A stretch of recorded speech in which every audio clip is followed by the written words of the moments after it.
Before I start this video, meet the newest member of our family. He was a little feral kitten. When we found him in the back of our alley, he was about the size of his head. He was just born, no mama, no one that we could find, half dead. So we took him in, we got him some medicine, we got him some food. He is about 2 or 3 months old now. He's doing very well, but he is a kitten, and if you've ever had a kitten, you know kittens are cray-cray. So if you see a little black swoosh, or something falls and makes a loud noise, or something's moving in the background, it's probably Squeaks. Okay, go chase the string now. Hi guys! I know, again, it's been a while. I do have a whole bunch of videos coming out. I am filming a ton of videos today. Today is my first real day off where I have had nothing to do in probably 2 months now. And the only reason I even have today off is because I actually got really sick at work yesterday. I was able to get all my work done, and then I was able to not come into work today. And to be quite honest, I still really kind of don't feel fantastic, but I am taking the opportunity of having a day off to kind of catch up on housework and catch up on videos, since I am not doing so well in that area as of late. I wanted to start off this video filming frenzy with a huge skincare update. So it is no surprise to any of you, especially if you have been a long-time watcher of me and this channel. By the way, thank you and hello to all of the new subscribers. I never ever in a million years thought I would get the kind of comments and love and support and growth from that one video, the last video that I did. And I just want to say hello to all the new subscribers. Thank you for subscribing, and let me know what it is you would like me to focus on in future videos in the comments down below. If you want me to stick to makeup and skincare, if you want me to continue doing more fashion stuff like that last video I did, or just talking story time, you know, whatever it is that you want me to do, let me know, so I have an idea of what it is you guys want to see from me. But anyway, I have a bunch of skincare issues. The most notable one is KP, or keratosis pilaris. I've had really bad bouts of adult facial acne in recent years, which I've never had acne as a child, and you can definitely see it in, you know, past videos, and it's always kind of over the past 5 years been an issue for me. I was finally able to go see a dermatologist, and we had a nice long talk, and I got a whole bunch of prescription or easily accessible over-the-counter stuff to treat a whole bunch of different skin conditions.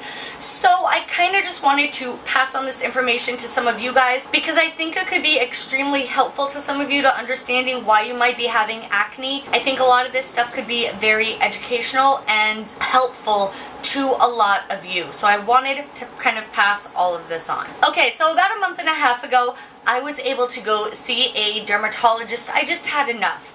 I was getting really bad, almost cystic, under the skin but never forming above the skin acne. My KP was a mess. It was all over.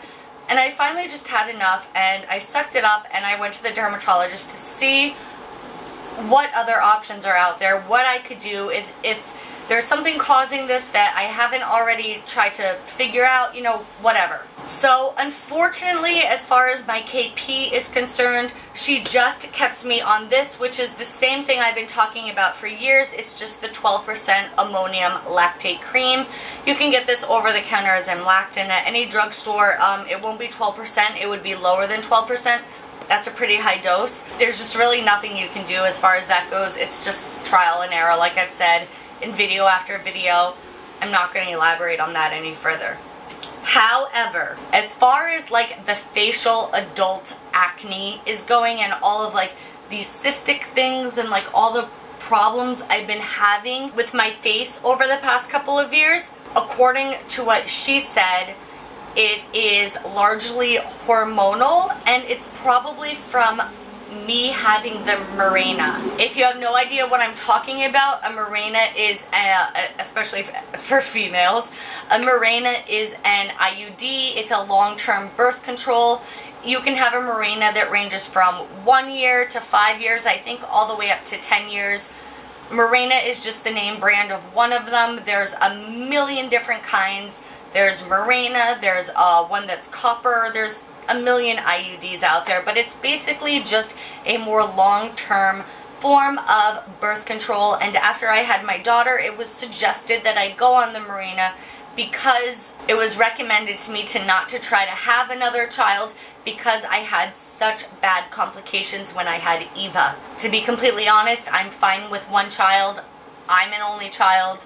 So, together, me, my family, and my doctors decided that Mirena at that time was the way for me to go, and I've never looked back. Now, that's almost 5 years ago now, and the Mirena is good for 5 years. So I am about due in the next 2 months to have my Mirena removed or changed for the very first time. One thing I did not realize when I got the Mirena put in is that it changes your natural hormones with your body, and the way it does that most commonly is by giving you acne. My dermatologist believes that my sudden bout of adult acne that I've had for a couple of years now is probably due to the hormonal changes in my body that the Mirena is causing, and she has recommended to either get the copper IUD, which will not make those hormonal changes,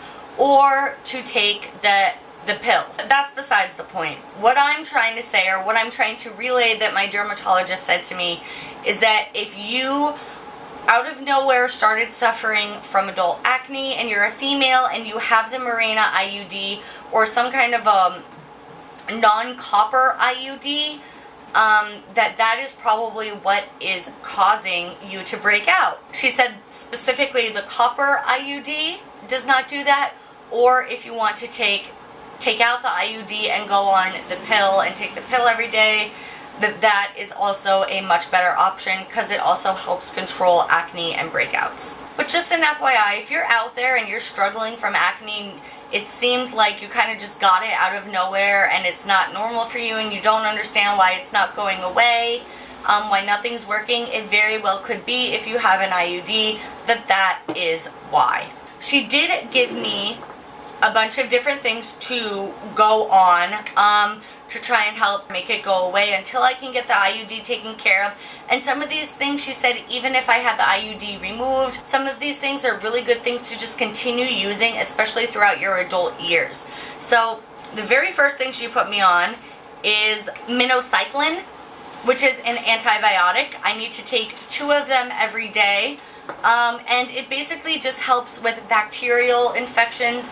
If you're someone that has MRSA or has a high chance of easily getting infections, that is quite possibly something that you could take every day just to help reduce your chance of getting like any kind of cystic acne. You know what I mean. She also gave me a retinol. So this is just adapalene, 0.1%. You can get retinol or retinoids over the counter. This is just what she gave to me. It's just a prescription, and I just put it on at night before I go to bed, making sure to stay away from my eyes and my mouth. In the morning, I just wash my face to make sure there is no residual retinol left on my skin, because if you go into sunlight or if you have like direct contact with sunlight with this on, you can really have some dire consequences. So that is the only thing with that. I have found that both taking the antibiotic and using this has really helped improve the overall look of my skin. And then if I do get a really bad breakout or cystic flare-up or something like that, she gave me a clindamycin gel, topical gel, which is just another antibiotic, just a clear gel. And it's literally just antibiotic in a cream form. So these 3 things together have been life-saving, and if I can remember to use them all every day, I have had a really, really great success with it. But I did just want to briefly make this video to help you guys or educate you guys in some way, especially if you are an adult and you're having these bouts of adult acne and you don't know where it came from. Like, I never really had acne as a teenager, so after I had Eva, I didn't know what was happening, and I figured it was hormones just from having a child, and being a lot more stressed out and getting older, but I never in a million years would have linked my acne to my IUD. So especially if you have the Mirena and you're having this, there is a very good possibility that that is what's causing it. Of course, I am not a doctor. You should go see a dermatologist of your own to figure it out and make whatever lifestyle or medical adjustments that you have to get it worked out. But I just wanted to say that apparently that's what's wrong with me as far as the acne is concerned. These are the things that are helping me fix it, at least until I can go get my IUD changed to a copper IUD, and then hopefully the problem will be gone. Once I do get the Mirena switched out, I can then go off of the antibiotics. But she did suggest that regardless, you should be using, especially if you're over 30, you should be using a retinol or a retinoid of some type. She said retinols can really have some great skincare benefits for anti-aging, for clarity, for a whole bunch of different things. So she did say if you are over 25, 30 years old, you should have some kind of a retinol in your everyday skincare routine, and just to make sure that you are using it properly and staying out of the sun, especially if it is this kind of retinol. Oh, and if you guys are wondering what this is, or if you have ever wondered what that is on my nose, and there's a reason why it looks the way it does right now. I'm going to murder this name, by the way, but this is a cherry angioma, something like that. I didn't have it my entire life. It kind of just showed up one day years ago and has never gone away. If I would try to like get rid of it somehow, it would just bleed and bleed and bleed and bleed, and it would take a very long time for the bleeding to stop, and then it would just come right back. It would never go away. But I did ask her about this when I was there because I would like it gone if possible, just because it's in a really bad spot. You know, if I were to go over it too hard with a brush or rub my nose or blow my nose too hard, it would start bleeding, and it seriously takes like a half hour to stop bleeding if it starts. Apparently it's a cherry angioma, and it's basically a little mole that is filled with a bunch of blood clots or blood vessels. She put me under this laser. She did laser it 6 times, which made it kind of look a lot darker and a lot bigger than it is right now. But she says in about a week's time from now, it should be gone. So hopefully the next time you see me after I film these videos, I will no longer have the thing on my nose. That is all. That is how I wanted to start off this video. Nice and quick and easy, I hope. I hope you guys are having a good day. Stay tuned because I'm going to have a lot more things coming up on this channel. As always, any questions, comments, you guys know where to leave them down below. And if you like what I bring to YouTube every week, you can always just like this video and hit that subscribe button. You can find me on all kinds of social media at Marcy_K with 2 Y's, just like it is here. I love you guys. I hope you're having a great day, and I'll see you later. Mwah. Bye.